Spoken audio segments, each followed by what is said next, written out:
pH calculations for weak acids and bases is going to be the topic in this lesson.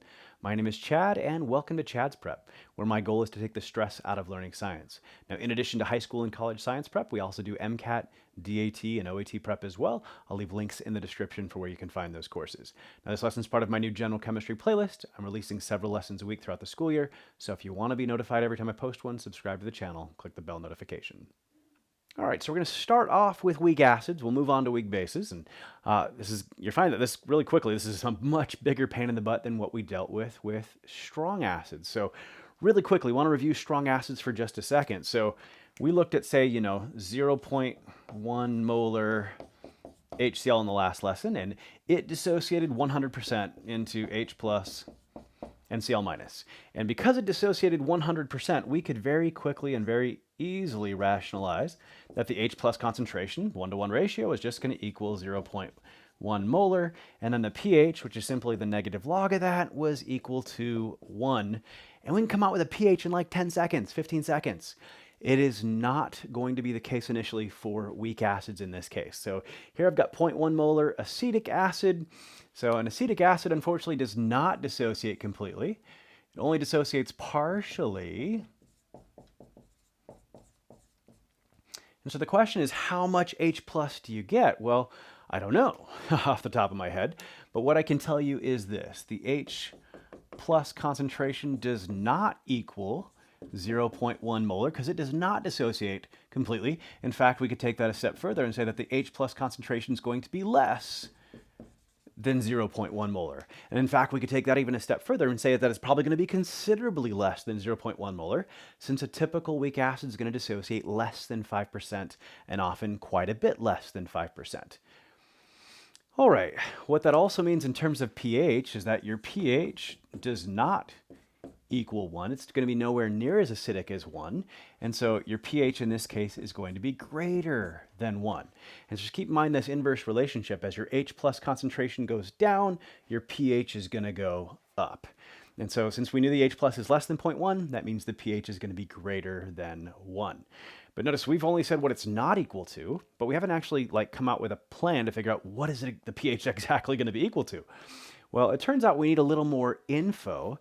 And that info is going to be what we call a Ka expression, and a Ka value in this case. And Ka is just an equilibrium constant, and it is an equilibrium constant specifically for when a weak acid dissociates.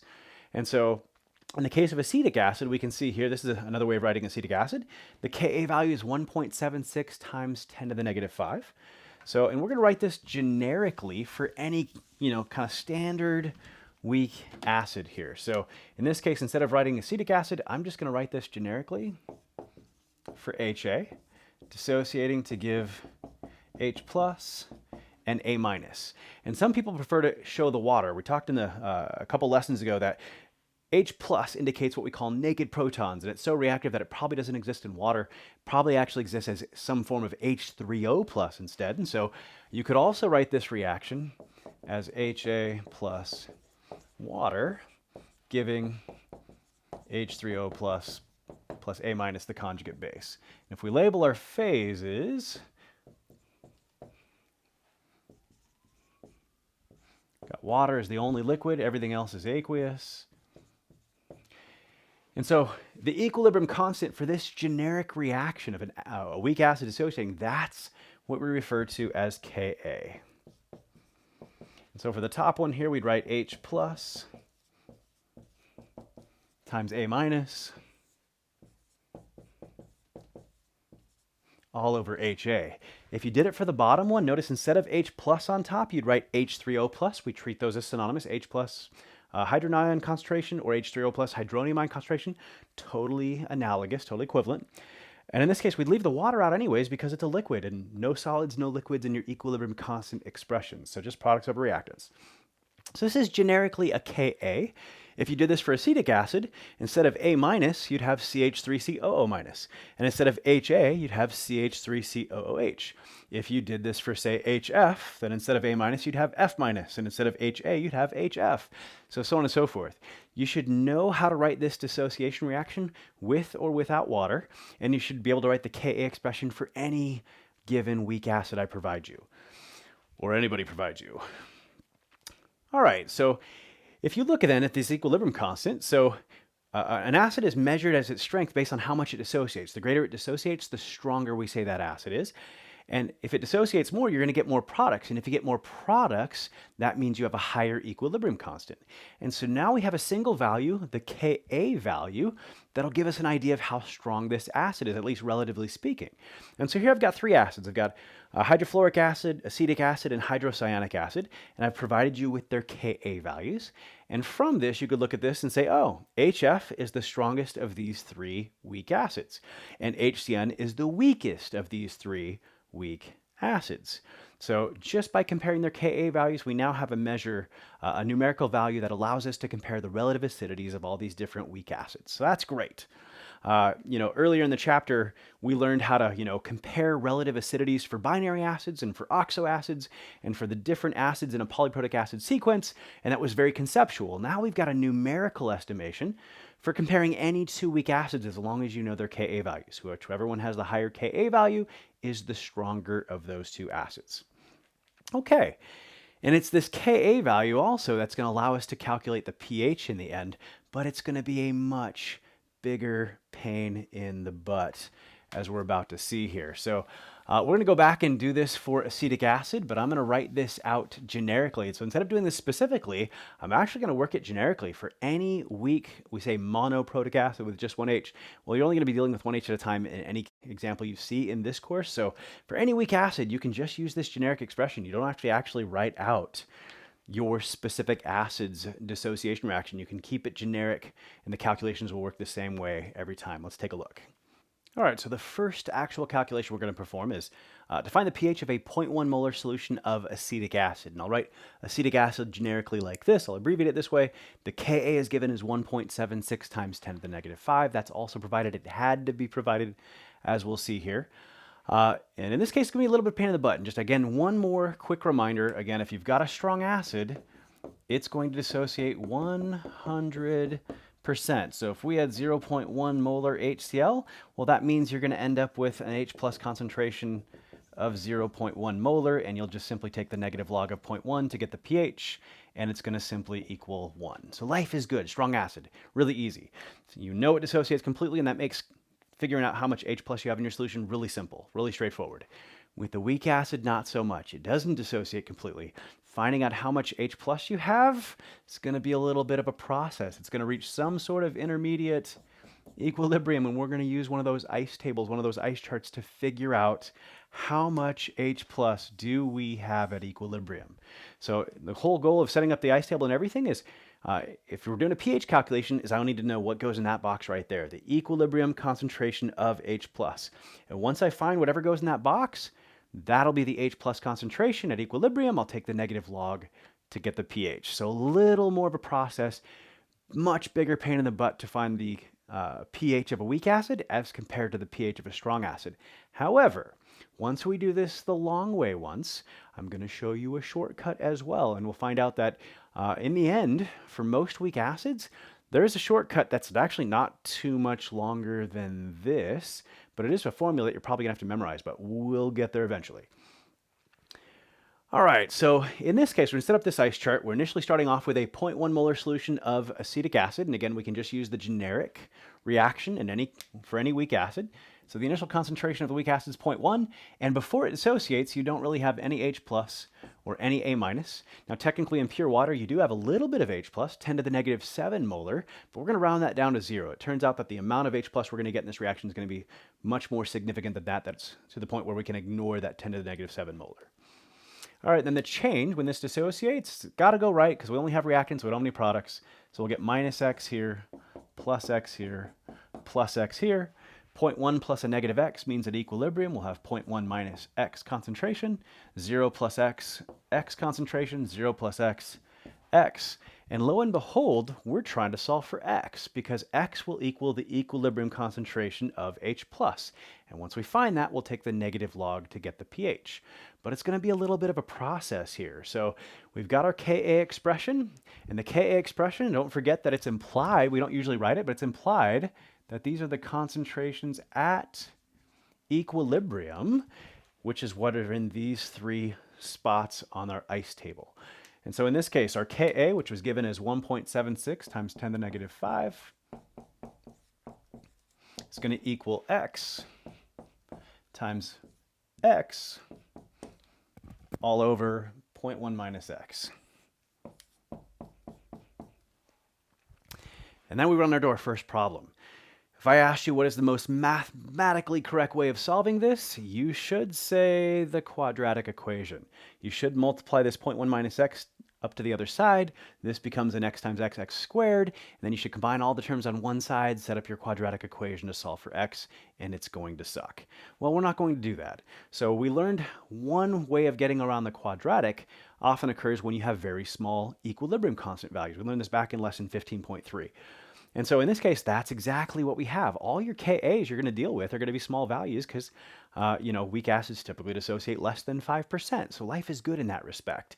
And in fact, as long as they're dissociating less than 5%, we're going to get to ignore that little minus x in the bottom like we did in one of the examples in lesson 15.3. And so the idea is this. We have a small equilibrium constant. That means that this reaction heavily favors the reactants at equilibrium. And so we're going to have mostly reactants at equilibrium. Well, initially, we only start with reactants. We don't have any products. So we start with only reactants. And when we get to equilibrium, we're going to have mostly only reactants, which means that the amount that reacts X here is going to be small. And so a small equilibrium constant is going to be the key for us to realizing that we should have a small value of X. Now this x times x, when you multiply by a small value, it changes things. It has like a very significant impact on the equation. The key is when you add or subtract a small number, 0.1 minus a really small number is for all practical purposes still 0.1. And how small is small enough to ignore? Well, if the number you're subtracting is less than 5% of what you're subtracting it from, if x ends up being less than 5% of 0.1, then ignoring it will make very little difference on the equation. And since most weak acids do dissociate less than 5%, that'll typically be the case. Now, if you get one that's dissociating more than 5%, then you really should use the quadratic. Now, here's the deal. Most of you are going to be told one of two things. You're either going to be told you're never going to have to use the quadratic, or you're going to be told that it might show up on the homework, but you're never going to have to use the quadratic on the test because it just takes too long. So, and for those of you that are still on the hook for the quadratic, I apologize. The shortcut we're going to learn may not always apply to you.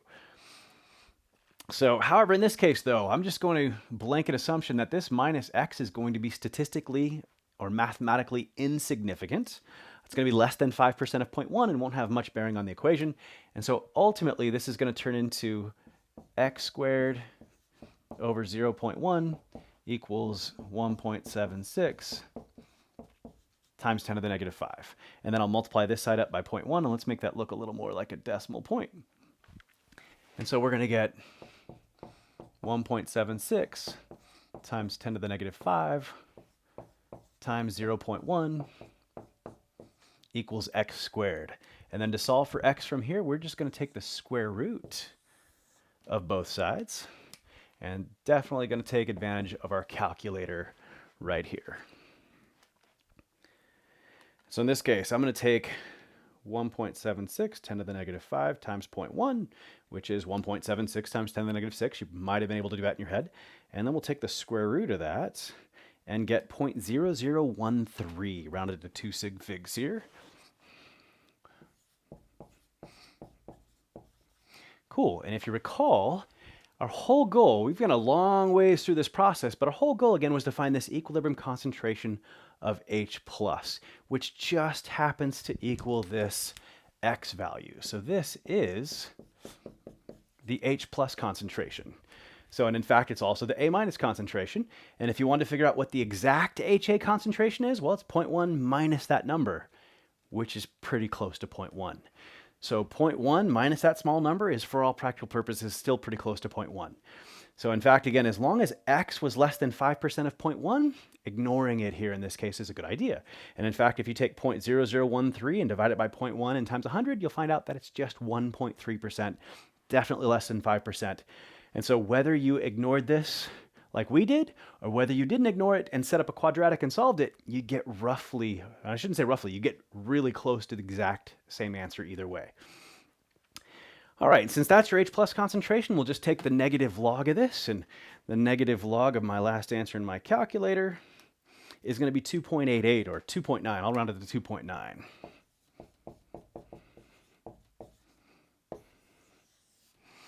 Cool. A lot of work to come out with a pH for a weak acid here. Ice table, creative way to avoid the quadratic, and then finally solve for x and take the negative log and get the pH. So this is the process. You should know how to write generically, this expression. You should be able to write the reaction for any specific weak acid as well. You should be able to set up a generic Ka expression, or a specific one for any weak acid as well. But as far as the calculations go, here's what you can take away for a shortcut here. So it all comes down to this step right here. So because, again, assuming it dissociates less than 5% and that you're going to avoid the quadratic, either because you're told you're never going to have to use the quadratic, or in most cases it's going to be less than 5% anyways, we're just going to blanket assumption, ignore that minus x right there, and take a look at what falls out here. So in this case, x happens to be your H plus concentration. So when we solve for x, it was equal to the square root of our Ka value times the concentration, the initial concentration of the acid.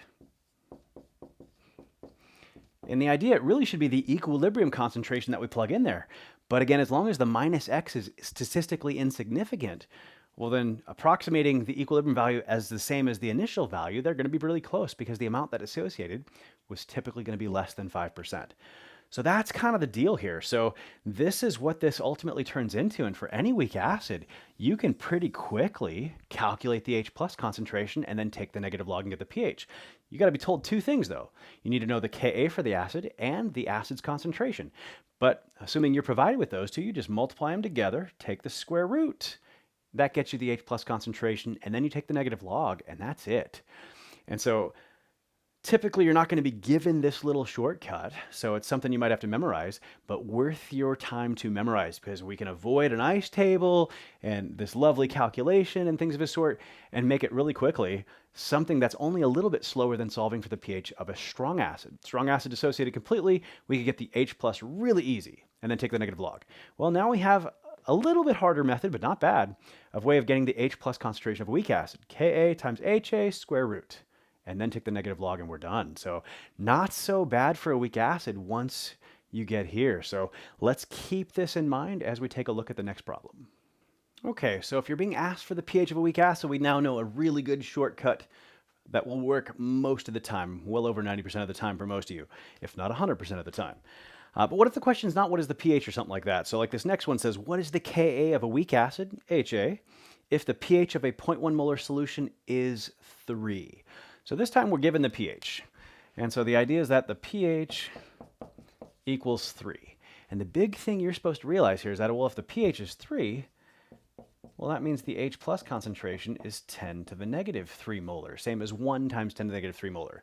You might recall that we learned when you know the H plus concentration, the pH, the OH minus concentration, or the pOH, if you know any one of those four, you can calculate the other three. And so by giving us the pH, what they really gave us was the equilibrium concentration of H plus, a way of knowing that equilibrium concentration. So that'll be key. And so in this case, we know the equilibrium concentration of H plus is 10 to the negative 3 molar. And we're being asked for the Ka. Well, keep in mind, once we set this up before with a 0.1 molar solution of a weak acid, we set up that whole ice chart a little bit ago, and it looks something like this. 0.1 plus negative x was 0.1 minus x, 0 plus x was x, 0 plus x was x. And so the result of our ice table was that our Ka value was going to equal x times x all over 0.1 minus x. Well, we just figured out that our equilibrium concentration of H plus is 10 to the negative 3 molar, which just happens to equal x. Well, if it equals x, then by all means, just plug it in and you can solve for Ka. And you might be inclined, well, Chad, you just ignore the minus x, right? Well, you can, but the whole reason we did that in the last problem is because we were solving for x. And in solving for x, if we don't ignore that, it sucks. It's a quadratic. But in this case, we're not solving for x, we're solving for Ka, and we're just substituting this in for x. And so the truth is, there's no quadratic here regardless of how you solve it, so you might as well get the best and most accurate answer by including it there. But the truth is, you're right, it probably isn't going to make a difference. But since we're not solving for x, it doesn't matter.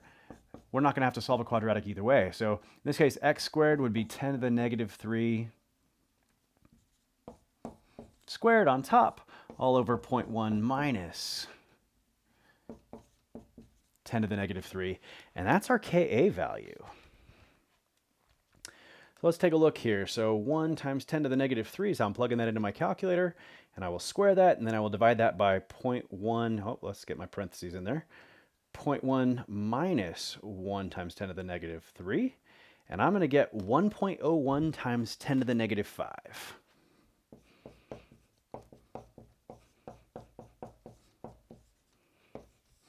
That is our Ka value. That's the first half of the question here. Had you ignored this right here, this minus 10 to the negative 3, the minus x, if you will, then you would have just got 1.00 times 10 to the negative 5, and you're right. It really didn't make much of a difference. I was just covering my bases and getting a slightly more accurate answer, just in case they gave you an example where it did make a difference. Second half of this question says, what is the percent dissociation of this acid? So what percent did dissociate? Well, probably less than 5%, but what exact percent? And this is another way this question could be asked. Well, if you look, the amount that dissociates is X. You start off with a certain amount, but then you lose a certain amount. Why do you lose some? Because it dissociates. And so X is the amount that dissociates. And so if you want to get the percent dissociation, you take the amount that dissociates divided by the total amount that you started with, and then times 100. And so it's X from the ice chart over the initial acid concentration times 100. That's percent dissociation. Well, because X is typically equal to the equilibrium concentration of H+, you'll see people write it this way instead, because it's so common to know the H+ concentration or have found it. And so in this case, you could look at it this way as well. Instead of X, which just happens to equal the equilibrium concentration of H+, you can do this calculation as well. And so we already knew the H+ concentration was 10 to the negative 3 molar, which was X. And then the initial HA concentration was given as 0.1 molar times 100, and we'll find out that this equals 1% dissociation. So cool, and there's examples of all three types of calculations you might find for a weak acid. And again, the most common is definitely finding the pH, which we did in the first example. Or you might be given the pH and asked to solve for Ka, which is what we did in the second example. Or you might be asked to solve for the percent dissociation, which we did right here. Cool. These are weak acids. We'll do this pretty analogously for weak bases as well. Let's dive in. All right, so we're going to take a look at weak bases, and I'm going to kind of cut to the chase here and skip to the end for just a second. We found out with weak acids that we could actually summarize, very quickly how to find the H+ concentration with a little shortcut that works well over 90% of the time for most weak acids, typically when they're dissociating less than 5%. We just take the Ka times the initial concentration, multiply them together, take the square root, you got the H+, take the negative log, get your pH. Well, it turns out there's an analogous expression that we're going to derive here in a little bit for a weak base. Instead of a Ka, though, we're going to find out you have a Kb for bases instead. So for a weak acid dissociating water, the equilibrium constant is called Ka. For a weak base dissociating water, it's called Kb. And then instead of the acid concentration, you're going to multiply by the base concentration.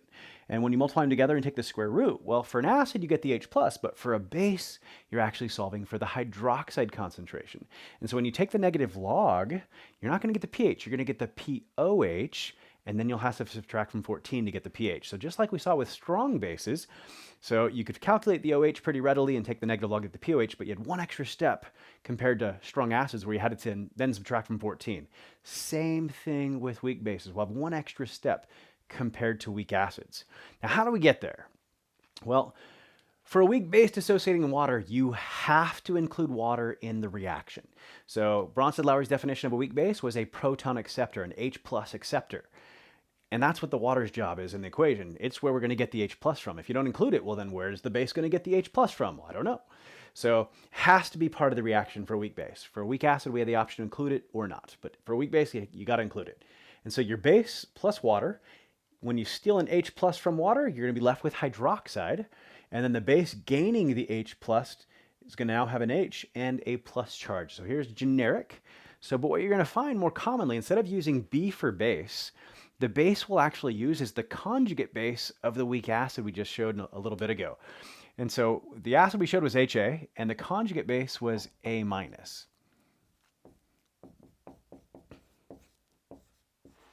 And so in this case, if you have A minus reacting with water, you're still going to get your hydroxide as he steals a proton from water here. You got your hydroxide left, and as he steals a proton from water, he turns into HA. He has one more H, and when you start out negative and end up with one more positive charge, you end up neutral instead. And so you might also see this written. So now as OH minus equals square root of Kb times A minus. You could see it written this way as well. I wanted to avoid this though, because a lot of students see that A and they think acid, but this is really the formula for the conjugate base in this system of abbreviation. So be careful. All right.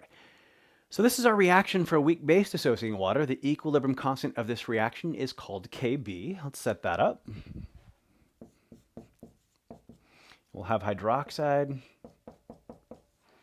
times conjugate acid all over our base concentration. In this case, conjugate base. And again, you could have set it up for this one as well, so you might see this written as hydroxide times BH plus all over the concentration of B, same diff. So, but it's instructive to write it this way as well, because a second ago, we had the Ka expression equal to H plus times A minus over HA. And we'll use this to derive a common expression. It turns out if you take Ka of an acid times Kb specifically of its conjugate base, not just any Kb, but the Ka of an acid times the Kb of its conjugate base, it's always going to multiply out to something special here. So if you take a look then, we're going to erase this here. We'll take off the Ka and the Kb here and just multiply these two expressions together. And what are you going to get? Well, you're going to find out that the A minuses here are going to cancel, and the HAs are going to be cancel, and you're just going to be left with H plus times OH minus.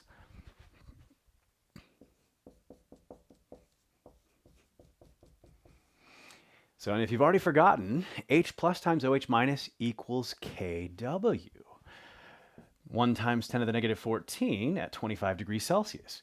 And so it turns out for any conjugate acid-base pair, the Ka value of the conjugate acid times the Kb of the conjugate base always multiplies out to give Kw. So this is important. So we looked at Ka values a little bit ago, and we said that, oh, the higher the Ka, the stronger the acid. Well, we can look at Kb values for bases too, and the higher the Kb, the more products you get and the stronger the base. So higher Kas mean stronger acids, higher Kbs mean stronger bases. So, however, there's a relationship between a weak acid and its conjugate base. And the stronger an acid, the weaker its conjugate base, and vice versa. We saw this when we talked about the binary acid trend and the oxoacid trend and things of this sort. Well, here you can see it mathematically, because if you have a stronger acid, it's going to have a larger Ka value. And if it has a larger Ka value, well, then the conjugate base is going to have a smaller Kb value, so that when you multiply them together, you still get 1 times 10 to the negative 14. And so now mathematically, we can see that the stronger an acid, the weaker its conjugate base, and vice versa. So just wanted you to see it both mathematically as well as just the reasoning. All right, so if I give you a bunch of Ka values now, and if you notice we had Ka values for HF, for acetic acid and HCN, and we said that HF was the strongest of those three acids because it had the highest Ka value. Well, you could automatically infer that F minus would be the weakest of the conjugate bases because it had the strongest conjugate acid. Because the strongest conjugate acid will have the weakest conjugate base. So now, not only will Kas give you a way of comparing acids, they'll also give you a way of having the opposite relationship for comparing the conjugate bases. All right, same thing if I give you Kbs and you want to compare the conjugate acids instead. All right, so the question we're looking at here is what is the pH of 0.1 molar solution of ammonia, and the Kb is given as 1.75 times 10 to the minus 5. I chose this example on purpose. It's still 0.1 molar weak base, but instead of acetic acid, which had a Ka of 1.76 times 10 to the minus 5, ammonia has a Kb of 1.75 times 10 to the minus 5, almost exactly the same numerical value. And the reason I chose that is because it essentially is going to end up looking very similar when we solve it to the one we did earlier for the weak acid. And if we set up the ice table here, we initially start with 0.1 molar A minus. We'll ignore the water since he's a liquid and doesn't show up in the Kb expression anyways. And then we'll have a 0 here and a 0 here.